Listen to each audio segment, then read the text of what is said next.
Hi, and welcome back to Awake in Life. My name's Harmesh. I am a nervous system practitioner and mentor.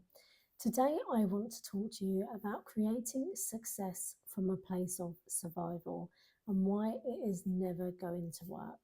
Have you ever tried to do something, maybe change a certain aspect of your life, or start a business, maybe, or try and turn your side hustle into a more full time job? But ever had yourself questioning whether you had the motivation, whether you were fully into what you were doing, whether you really wanted it enough, or whether you were just setting yourself up for failure? These were all thoughts that were running around in my own head not that long ago when I was looking at my coaching business and how I was trying to build it, how I was trying to make it a success.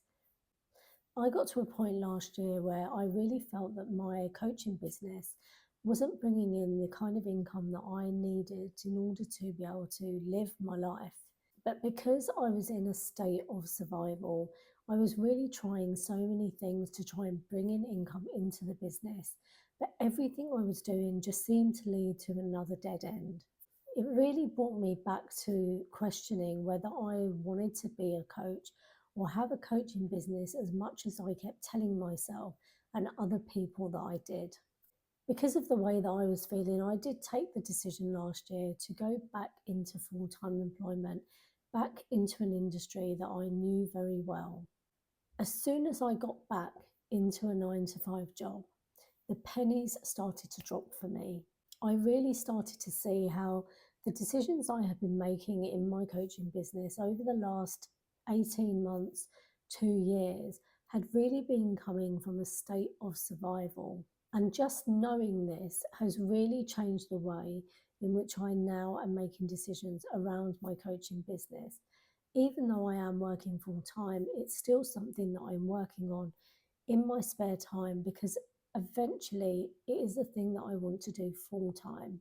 But now I have a chance to really build the business from a foundation of feeling safe rather than being in this state of survival. So I want to take you back to 2021. This is when I first started my coaching business, started really looking into coaching as a full time career. There were a lot of online courses, there were a lot of online coaches, and there were a lot of people showing and modeling the way to build a coaching business for yourself and have that as a full time job. It really showed me that I didn't have to work in an office for the rest of my life. I could dictate my own hours. I could dictate who I wanted to work with and how long I wanted to work with them for. I could really be flexible in my lifestyle and build a life that I really wanted. And the biggest thing would be that I would be able to leave my 9 to 5 job and the corporate rat race. So if you're hearing any of that, and like me at the time when I was hearing those kind of messages, it seemed like entrepreneurship was the ticket out of the 9 to 5 and almost a ticket to freedom. But the one thing that wasn't really being talked about at the time, and I really wish I knew, was that any business that is built on a state of survival is never going to succeed. But what does survival even look like? Now, survival is different for different people. For me, it's making sure I have a roof over my head, it's making sure I have food on the table, it's making sure that I can pay my bills. It's not even looking at the luxury things in life. Survival is really my baseline. And for a lot of people, it is also the same. I do have the luxury of not having any dependents or anyone else to look after. So all of my money that I made was my own. But I also don't have the luxury of having anyone there to lean on when things started to get a little bit financially tight. There was no one here for me to ask, can you pay the bills for a couple of months while I figure this out? And as we all know, when you have a vision, the last thing your bank is worrying about is your vision. They're worried about you paying your mortgage and paying your bills. And that's exactly the situation that I really found myself in. Not only that, but last year was a very challenging year for me. It really made me feel disappointed that there were all these things happening that were meaning that my time and energy was being taken away from the thing that I was trying to build for myself to secure a better future for myself. It left me in a really, really dark place at times. And I'm not ashamed to admit that there were times when I was desperate to sign clients because I knew that if I didn't sign clients, I wouldn't have money coming in. And it would mean that I would have to give up this dream of building this kind of flexible and less stressful, I thought, life for myself. But because I knew that I needed to bring in income into my business and for myself, what I did was I tried to get some short term fixes going and get some quick wins, and they did work. But the problem is, these short term fixes were not sustainable. It meant constantly working, constantly putting out content, constantly marketing to people. And when you're running your own business, that is not sustainable in the long term. And I don't know about you, if you are in the entrepreneurship space or the online space at all. I have also been rebelling against what I see as the rules of entrepreneurship ever since I started in this space. I didn't want to be creating content constantly just to feed an algorithm, especially when the algorithm only looks at how many followers you have and posts out content to those who have higher audiences. I didn't want to spend time cold calling people in DMs. I don't even like it when I walk into a shop and an assistant jumps on me straight away asking if I need help. I want to be able to browse and do things and look for things in my own time.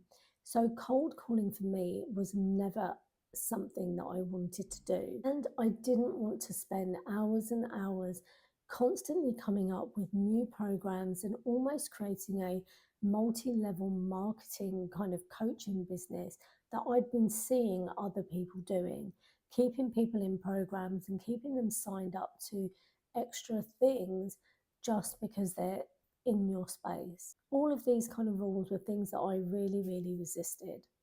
But for a time, because so many people, so many marketers, so many sales coaches, so many business coaches will say this is the way to do business. I tried those ways and I found myself forcing things that just weren't working for me.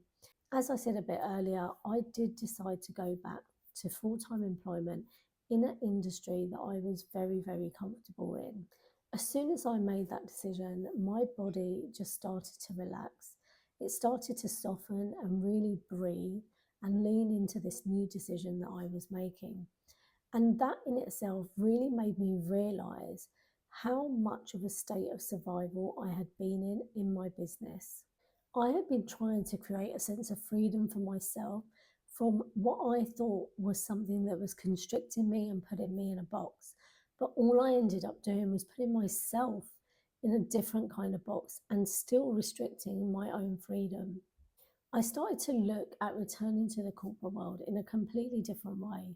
I decided to really scale back on promoting my coaching business just to give myself some time to rethink how I wanted to move things forward. What is it that I really wanted to do and to help people with? This really showed me that I had an opportunity, that I could now start to build my business from a very different place and not from the state of survival that I had been building it from before.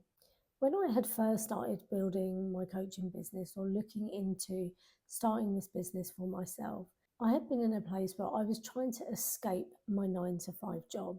I didn't like what I was doing. I didn't like the environment that I was in. And I felt that it was taking me away from actually living my life. But at that time, when I was working in the corporate world before, I didn't have the sense of purpose or the interest that I now have. These are all things that I've been working on for the last 2.5 or 3 years. So I've not only been building my coaching business, but I've been building a life and a different kind of life for myself outside of the corporate world. Those were things that didn't exist before. So when I've gone back this time, it's not that I have to give those things up. It's how do I make it work so that I can still pursue those passions, my purpose, the things that I really enjoy alongside my job. My job had become my identity in the past, and it was something that I was trying to escape from because I didn't want to be like everybody else in the corporate world. I didn't want a senior management role, I didn't want a career path in that industry. So it was something that I wanted to get away from, and it felt as if coaching was the answer to that. One thing I really learned on my journey is that it's a fallacy that a 9 to 5 job can't create the kind of freedom that you can when you work for yourself. What I learned for myself was that actually sometimes we swap one type of survival state for another. Entrepreneurship is not an easy journey. I wanted to share my experience because I know there are people out there who have a side hustle, who are in the first few years of their entrepreneurship journey, who are maybe thinking of giving up, maybe having feelings of failing in what they're doing, maybe even thinking about burning their business to the ground and starting all over again. Or maybe, like I said at the start of this video, maybe they're not feeling as if they want it as much as they think they did in the first place. If you're someone who's feeling this kind of way in your own business or on an entrepreneurship journey, just know that you are not alone. There are many of us who have felt this exact same way. And like I said, it's not an easy road. But rather than going round and round in circles or trying to make something work that really isn't working for you, I want you to ask yourself these few questions. One, why did I start my business in the first place? What is my why? Two, what does safety look like in my business? Three, what needs to change so that I can succeed with my business? And four, what do I need to do to enable myself to be resourced and feel resourced so that I can succeed in my business? I hope this video has been helpful. If you have any questions, as always, please feel free to reach out to me. I'll see you in my next video.